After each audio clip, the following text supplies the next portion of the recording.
యువతి ఆత్మహత్య చేసుకుంది. ఈ కేసులో ఆత్మహత్యలో ఆరోపణలు ఎదుర్కొంటున్న మధు అనే వ్యక్తి సూసైడ్ అటెంప్ట్ చేశాడు. నిద్ర మాత్రలు మింగి ఆత్మహత్యాయత్నం చేశాడు. మధును పోలీసులు అదుపులోకి తీసుకుని చికిత్స అందిస్తున్నారు.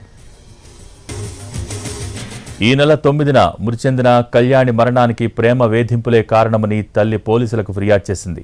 చింతలగూడెంకు చెందిన కళ్యాణిని అదే గ్రామానికి చెందిన ఆరూరి రమేష్, కమ్మనబోయిన మధు అనే ఇద్దరు యువకులు ప్రేమ పేరుతో వేధిస్తున్నారని ఫిర్యాదులో పేర్కొంది. వారి బాధలు తట్టుకోలేక కళ్యాణి ఆత్మహత్య చేసుకుంది. నిందితులను కఠినంగా శిక్షించాలని, న్యాయం చేయాలని, మృతురాలికి న్యాయం చేయాలని డిమాండ్ చేశారు. నార్కట్పల్లి అద్దంకి రహదారిపై మృతదేహంతో నిరసనకు దిగారు.